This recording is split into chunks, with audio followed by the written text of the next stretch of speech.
good? This is Trey. Welcome to this presentation. The topic for today is laugh yourself to death. I got my Joker dog tag on. We're gonna go into the Joker's mindset real quick. Man, the Joker, the character the Joker from the Batman movies and the Batman comics, this character helped me get through some very tough and difficult times in my life. And this idea of being able to laugh, even when to most people nothing's funny, but being able to laugh, being able to create this emotion, this feeling of laughter, even when it's like you're laughing at nothing. There's actually a book called Laughing at Nothing. And it talks about how we can take on this philosophy that we don't need a reason to laugh. We don't need a reason to be happy. Things don't need to be a specific way for us to experience joy. And a lot of times there's so many things that are happening externally that we have no control over. The only thing we can take control of is our internal world. And when things are going bad, when things aren't going your way, and you can't necessarily control it, you have a choice on how you want to feel about it, right? What emotion do you want to create? And this is a practice. This is not something that you can just all of a sudden be able to do. Maybe you could try it out and see how it goes, but I had to practice this. I had to learn how to be able to laugh and smile even when, there's resistance. There's something I'm resisting. There's something that I don't like that's happening, right? I'll give you an example. One of the most difficult times in my life was when I challenged the religion I was given growing up through childhood. This was difficult for me to challenge this religion because it was such a big part of me. But I wasn't happy within the religion. I wasn't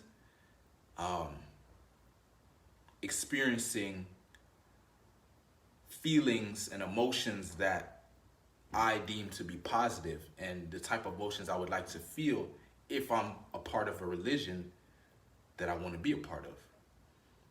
Instead of feeling joy, love, peace, happiness, I was feeling misery. I was feeling lonely. I was feeling disconnected. And this led me, as I got older, this led me to question, why am I in a religion if I'm experiencing negative emotions?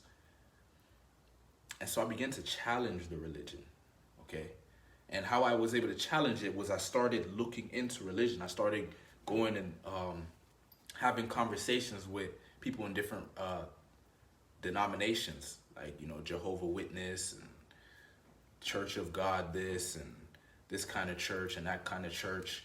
And basically having these conversations to open my mind and see what is really going on here. Because I was confused. I was in a Christian religion, but I felt unhappy. I felt miserable, okay? And what I found was this idea of burning in hell was creating fear within me. I was living with fear because I was afraid to burn in hell. And so I would try to live up to the expectations of the religion, not out of love, not out of joy, not out of peace or, me wanting to do this, be out of fear. And once I really realized this, I was like, okay, I need to leave this religion. But it was so difficult to do it.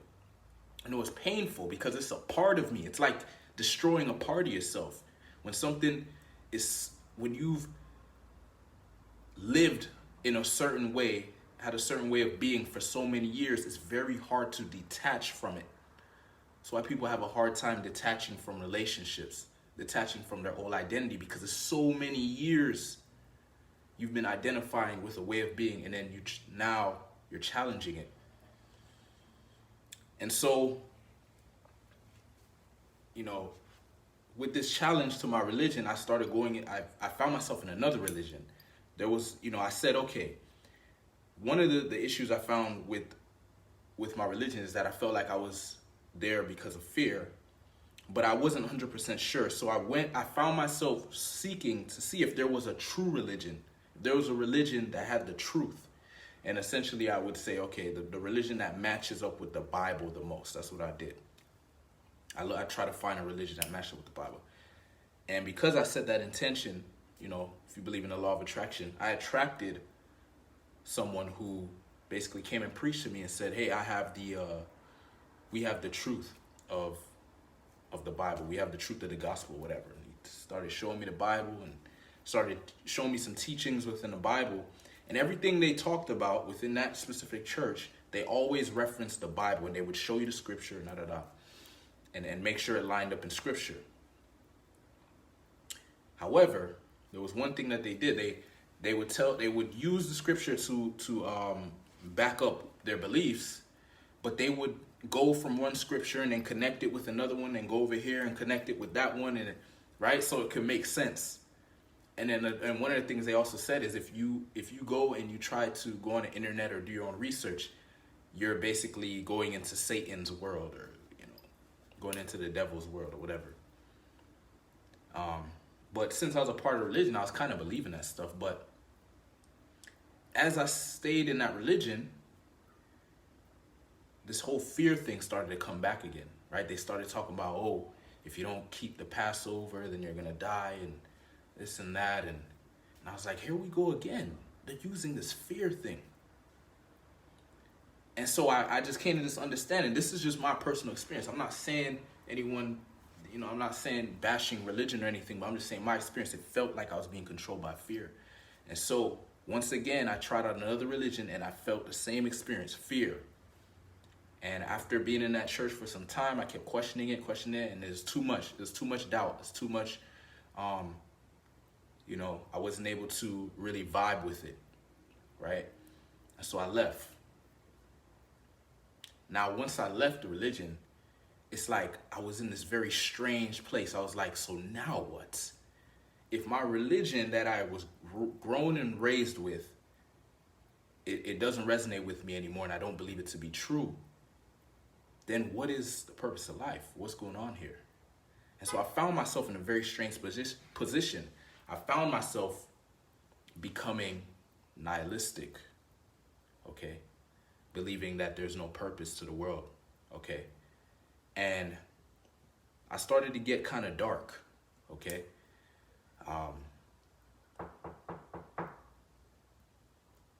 Just got a knock at the door. Let me see what's going on there.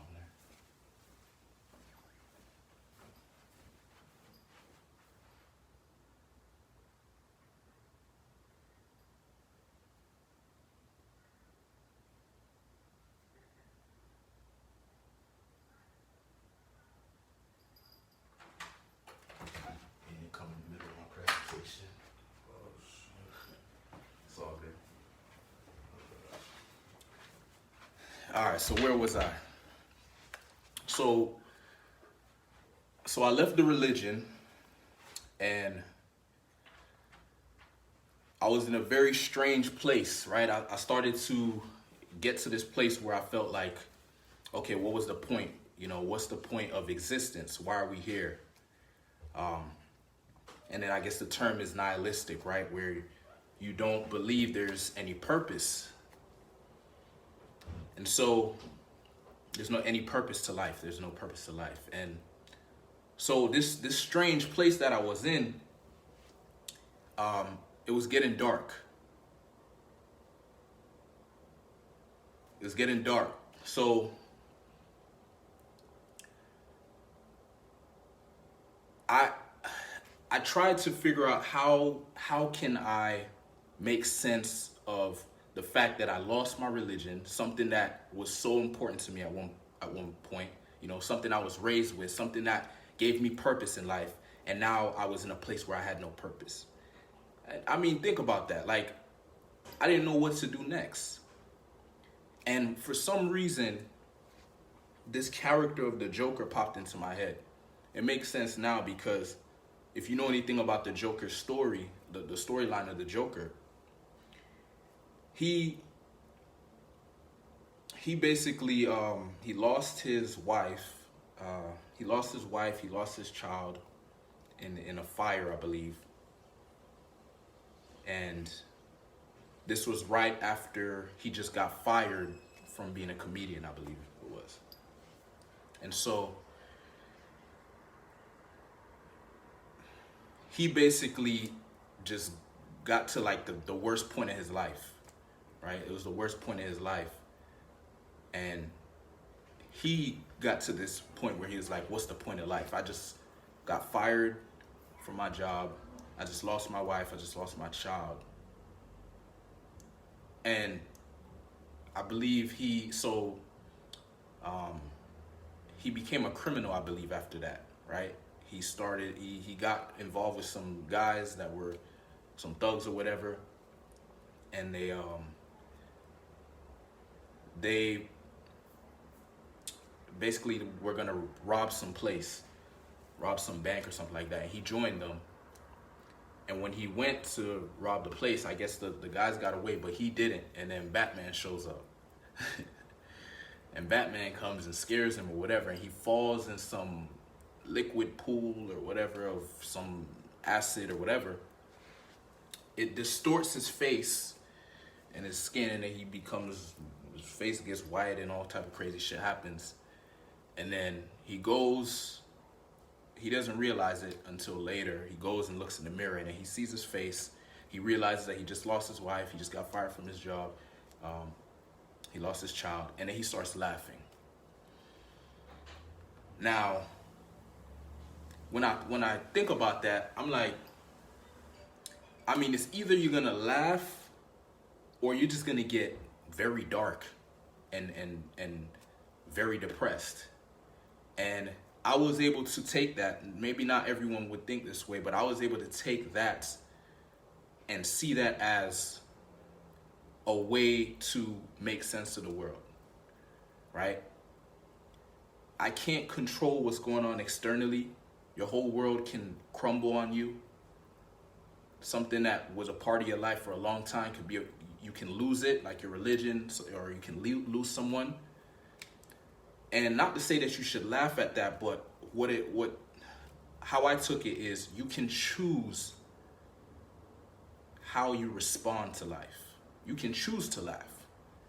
You can choose to find some positive reframe. This has been one of the key things that I've used. I've figured out a way to reframe things, see things from a different perspective. I do not take the negative outlook, the negative perspective. I take the positive perspective.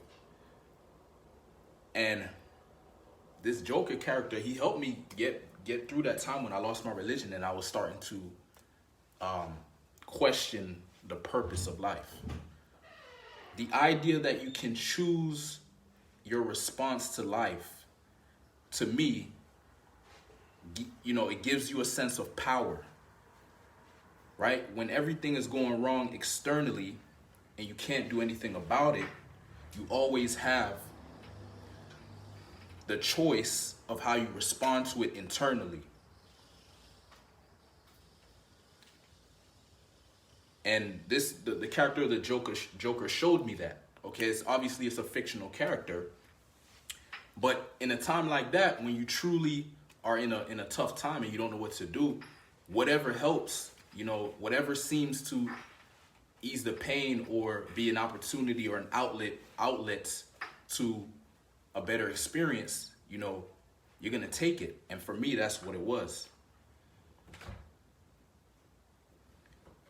And so from that experience, because it was so powerful in such a difficult and tough time for me, I was able to take that and use it for different situations or different experiences, right?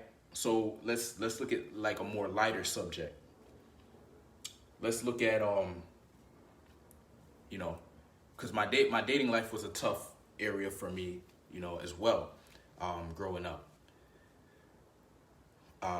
Like middle school through high school.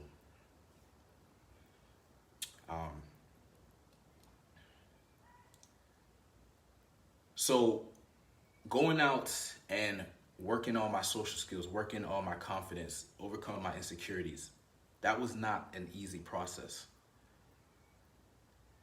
Okay. And what helped me to deal with that was knowing that no matter what happens, no matter who rejects me, no matter how things don't work out, maybe I get a phone number, the girl flakes, or I go on a date, it's awkward and it's a bad date. No matter what happens, I can always choose how I respond to it. I can choose to smile, even when there's, you know, most people say, what are you smiling about? What are you laughing about? But that's my choice. That's the power of choice. It doesn't have to make sense to anyone else except you. You can laugh, you can smile, you can choose the emotion that you want to feel, you want to experience. You don't have to jump into the emotion that you're supposed to feel based on what society has told us. Oh, something is going bad, so you're supposed to feel sad. Something's going bad, so you're supposed to get angry. Something's going, you know? All it is, bad and good, all it is resistance and non-resistance. What seems to be bad is what we resist. Once we stop resisting it, it no longer is bad anymore. Somehow we find a way to reframe it as something good. Right? Like, for example, when I was within my religion, the Christian religion that I was in, you know, the original Christian religion I was in, it wasn't too strict, okay? Like they did say, okay, you have heaven and hell and this and that, yeah. But once I left that religion and I went into the other one that I went into was very strict. And they said, we have the truth of the gospel. We have the gospel truth. And so what they're saying is all the other religions are incorrect. And because they were resisting, their religion resists the other religions, those religions automatically become bad. They're automatically put into a negative light. But if you look at it from a different perspective, if you leave that religion and you get out of all religions and you just see all religions as, okay, people choose the religion and that's their choice. Now you're no longer resisting it. No religion is bad. Okay? It's just a perception. It's how you look at it. It's your choice. We need to regain our power. And what I'm saying is, this Joker character has showed me that you can laugh at nothing. That you can smile for no reason. That you can be happy for no reason. That you can laugh at yourself. The Joker laughs at himself. There's scenes in the movies where he's getting his ass whooped and he's laughing while he's getting his ass whooped. And I saw power in that. I saw strength in that. I saw confidence. I saw courage. I saw intelligence. I saw freedom. I believe if we can figure out how to take more control of our internal world and stop being so much at effect of the external world, we can achieve more freedom. We can achieve more power, more strength, more courage, more growth.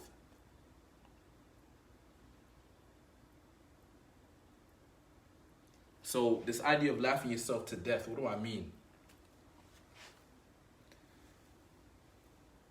It's this understanding or this idea that I don't want death to catch me in a negative mood. I don't want death to catch me in a depressed state, in a sad state, in a mad state, in an angry state, in a negative state. I want death to catch me smiling.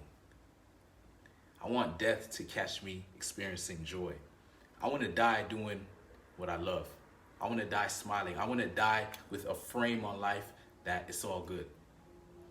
That I choose how I respond to life.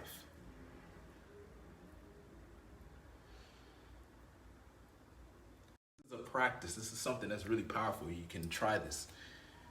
When somebody says something that you don't want to hear, or that you resist, or that goes against your views or beliefs, how would you experience that conversation or that communication if, when they said that thing you're resisting, or made that negative comment or whatever, what if you just started laughing internally at the person?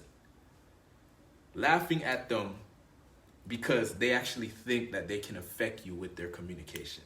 They can affect you with that comment. They can affect you by communicating their negative view or their opposite view and trying to make you feel wrong. What if you started laughing internally? What would happen?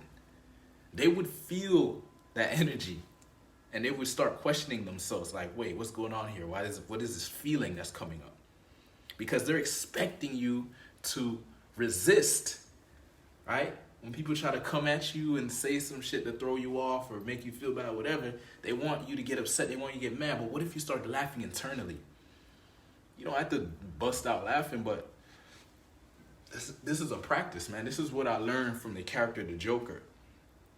And I never really talked about this, so I don't even know if it's coming across as clear as I'd like it to. You know, the understanding that I have of applying this idea of being able to laugh as a response to life. Laugh at yourself. Laugh at nothing. Laugh at everything. Laugh at what can be perceived as a negative to most people. How to laugh. And this Joker character, there's scenes you can watch. The interrogation scene is a perfect one in the Dark Knight, I believe. Whichever Dark Knight has Heath Ledger's Joker in it. There's an interrogation scene where Batman's interrogating Joker and he's whooping his ass and he's, you know, punching him in his face. And the Joker's laughing while he's getting hit. And he's saying, you have nothing against me, or no leverage against me, or whatever. There's nothing you can do to hurt me.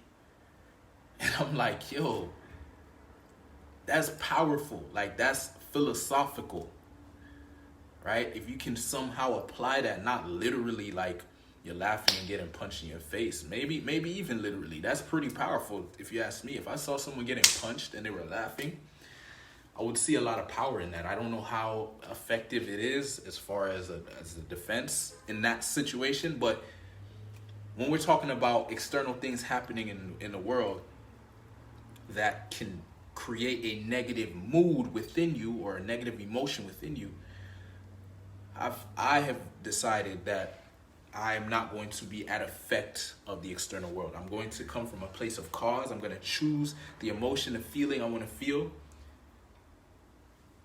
and I'm going to lead from that place. I want death to catch me in a positive mood. I want death to catch me smiling. I want death to catch me laughing. I do not want to die in a negative way. I don't want to die depressed. I don't want to die sickly. I don't want to die as a victim.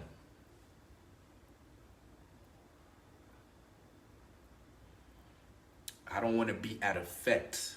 I have chosen that I don't want to be at effect anymore. And this character, the Joker, how he responds to life after those horrible things that happened to him, he decided to laugh at life. It doesn't always have to be laughter, but I choose a positive response to life. Always. Always. No matter what. If the girl rejects me, I smile and say thank you. If the client does not buy the product, I smile and say have a great day. If whatever it is, man, anything that could be considered, my car breaks down, I smile and say thank you for this opportunity to spend some time at home and read and meditate. You know, now I don't have a car or whatever. Or thank you for this opportunity to get a new car.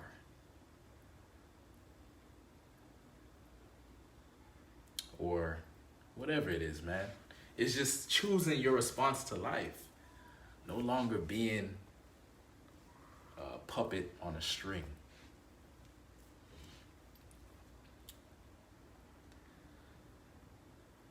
So yo, this was for me, this was kind of an interesting topic because I talked about how I lost my religion, and that was actually a quite emotional subject for me because that was a very difficult phase of my life to get through. Because I was so attached to my religion. Okay, but as I said, man, the fact that the Joker character, helped me get through that, that's why I went. That's why I went and got this pendant because, um, you know, fake character helped me get through life. But it is what it is, right? And that philosophy, that mindset that got me through that is what I'm using right now. Okay, it's internalized, so I don't have to it's not maybe not as obvious, but I'm laughing. Whether I'm smiling or not, I'm always laughing internally. Okay. And that's just a part of who I am now because I've taken these attributes that will give me more power, more control over my life, more confidence, allow me to be the person I want to be and achieve the things I want to achieve. I'm not choosing to be weak. I'm not choosing to be a victim. I'm not choosing to be at effect. I'm choosing to be at cause. Period. So if you're a man watching this and you want to become more powerful, you want to become more confident, you want to become more able to overcome any challenge and achieve any goal that you set your mind to, I have this group. It's called the Unbreakable Beast Tribe. It's for men who want to develop unbreakable confidence, who wants to get mastery over their mind, their emotions, who want to be laser beam focused, disciplined, courageous. These characteristics that will allow you to create the life that you want to live. If you're interested, I'll drop a link to the group in the comment section, and I'll see you inside. And by the way, if you're watching this live, I'm doing another presentation in about an hour. And that presentation is about how to get clarity on your purpose, how to get clarity on your life purpose, how to discover your life purpose and tap into your potential. But you can only see that presentation in the group. So you got to join Unbreakable Beast Tribe if you want to be a part of that. Thanks for watching. Peace.